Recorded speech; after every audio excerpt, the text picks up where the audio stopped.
Assalamualaikum warahmatullahi wabarakatuh. Berjumpa lagi di perkuliahan GDA 302 Pemodelan Geospasial. Di minggu kedua ini saya akan coba membahas konsep pemodelan geospasial. Seperti yang saya sudah berikan minggu lalu, ada berbagai contoh dari pemodelan. Yang pertama itu adalah model iklim, yang kedua model fisik laut, dan yang ketiga adalah model perencanaan keruangan suatu wilayah. Ketiganya itu adalah bentuk dari model atau pemodelan, hanya masing-masing memiliki keunikan bergantung dari tools yang digunakan dan juga tujuan dari dilakukannya pemodelan tersebut. Yang pertama, model iklim di sini menggunakan toolsnya adalah komputer, di mana dengan merepresentasikan kondisi real atau kondisi lingkungan di bumi yang mencoba untuk memprediksi atau untuk bisa merepresentasikan kondisi iklim yang ada di bumi kita ini. Nah, bentuk representasinya itu sendiri ya, jadi kondisi yang ada di bumi ini direpresentasikan dalam suatu persamaan matematis yang kemudian persamaan matematisnya itu diselesaikan dengan menggunakan komputer sampai kemudian disimulasikan ya, dibuat beberapa skenario lalu disimulasikan dan kemudian divisualisasikan bagaimana kondisi iklim yang ada di bumi. Kemudian contoh model yang kedua, toolsnya ini bersifat analog atau suatu model yang fisik ya, di mana dibuat secara indoor, representasi dari laut itu sendiri, kemudian proses-proses yang di laut juga direpresentasikan, bagaimana dibuat gelombangnya, kemudian arusnya gitu ya. Nah, itu kemudian dari model laut tersebut dites ketahanan dari suatu kapal ya, kapal tersebut kemampuannya seperti apa untuk kemudian dimasukkan dalam model laut tersebut. Nah, ketahanan dari kapal itu seperti apa, itu bisa dilihat dari pemodelan fisik laut ini. Nah, yang ketiga itu sendiri di sini model perencanaan keruangan dari suatu wilayah ya. Nah, di sini suatu project tentang desain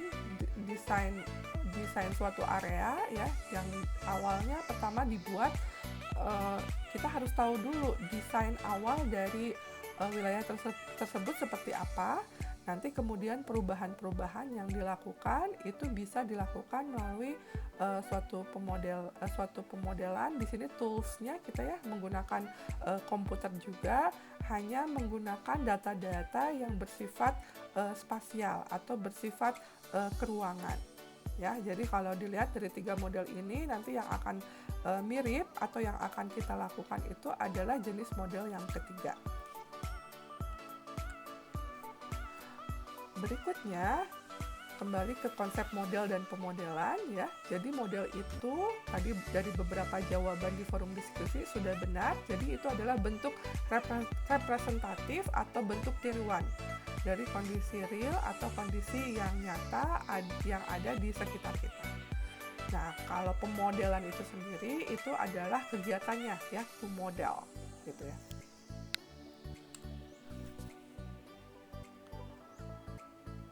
Nah, lalu model itu sendiri seperti apa gitu ya. Nah, model sendiri yang akan kita lakukan dalam pemodelan geospasial ini nanti adalah bentuk representasinya atau bentuk tiruannya itu adalah dalam bentuk digital. Semua datanya diperkecil dan menjadi bentuk data yang digital, nanti akan menggunakan software tertentu yang akan dieksekusi dengan menggunakan komputer. Nah, dalam pemodelan itu sendiri nanti akan memodelkan atau membuat tiruan suatu proses yang akan bekerja secara spasial dan dalam time frame waktu. Ya, jadi variasi perubahan kespasialannya atau keruangannya itu akan berubah terhadap waktu. Jadi lokasi itu adalah hal yang penting yang harus diketahui, dan hasil model akan berubah jika lokasi juga mengalami perubahan.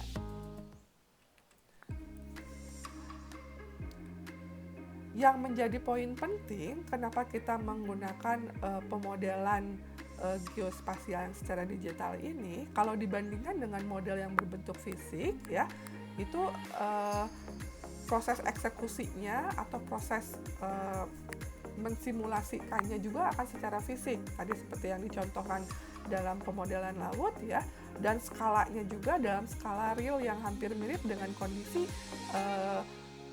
di lapangannya. Nah, ini umumnya akan menjadi mahal. Nah, makanya dengan pemodelan secara digital ini nanti akan lebih efisien dalam cost-nya, dalam biayanya salah satunya. Kemudian dalam pemodelan digital juga akan lebih mudah melakukan perubahan skenario ya, karena kita berbicara perubahan baik itu secara spasial maupun secara waktunya, maka akan ada beberapa skenario yang kemudian akan dievaluasi skenario tersebut, dan biasanya juga ini akan lebih menarik bagi usernya dan juga mudah dipahami. Oke, berikutnya setelah kita berbicara tentang pemodelan spasial, kalau dibandingkan dengan analisis spasial itu sendiri seperti apa ya? Model itu bersifat dinamik. Dinamik ini artinya ada proses yang ditirukan atau direpresentasikan ya, proses yang ada di alam yang direpresentasikan.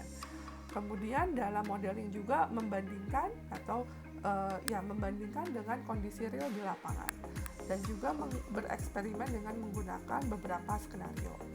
Di dalam analisis spasial itu umumnya bersifat statis, lalu kemudian mencari pola atau anomali dari suatu fenomena spasial ya.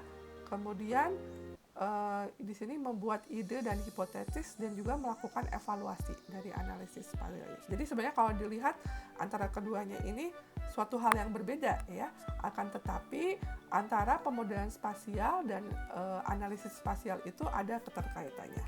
Jika dilihat di sini ya, kunci dari semua baik itu modeling spasial, kemudian statistik spasial ataupun kartografi, di sini visualisasi kartografi, lalu GIS analisis maupun GIS sebagai suatu sistem, semuanya akan memerlukan spasial analisis.